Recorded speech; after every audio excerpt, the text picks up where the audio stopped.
Okay, how does one say no to unpaid work? This is so important because we as women get asked to do unpaid work all the time. This has been published in research. I've published this in the Journal of Women's Health. It is a constant problem that is invasive in our workspaces, is that women get asked to do non-promotable tasks and unpaid work, often referred to as citizenship tasks.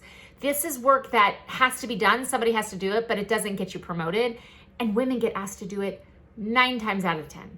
Men don't have to say no because they don't get asked. So here's what you do. When someone comes to you and says, I would like you to do this, typically it's a person in power, or you're at a committee and somebody just kind of throws out your name and they're like, oh, Dr. Shilcut can take minutes. Oh, Dr. Shilcut, you'll take care of that, won't you? This is what you do. You, first of all, don't commit to anything. You can say no at a committee. You can say, actually, that is not on my job description.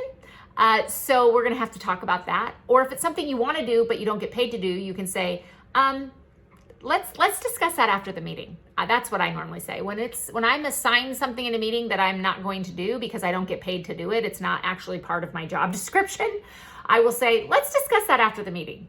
Now, if it's someone in power asking you, you can say, this sounds like important work. What would you like me to not do? What work would you like this to take the place of? For example, if your boss comes up to you and says, I need you to do this new project. I need you to do this, this, this, this. You have a responsibility to say, okay, that sounds important. I can do that.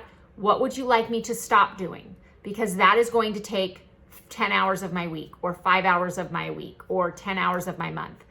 Do you want me to prioritize this and stop doing this work? See, that's what we don't often do.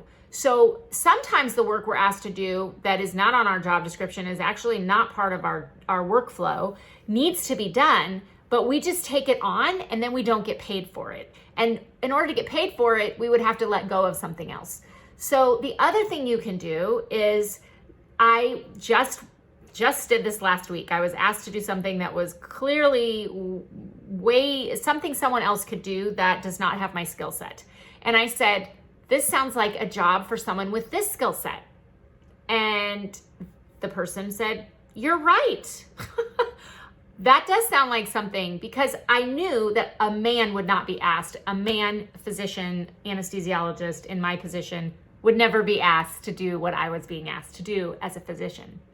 And it's just simply not a good use of my time. So I said, this sounds like a job for someone with this skill set.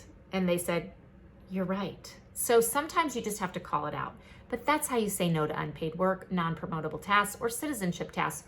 We don't do those, ladies, because they don't get us promoted and they're not on our job description. If you like this, subscribe to my channel and make sure you go to becomebraveenough.com and sign up for my Friday newsletter. Thanks for listening.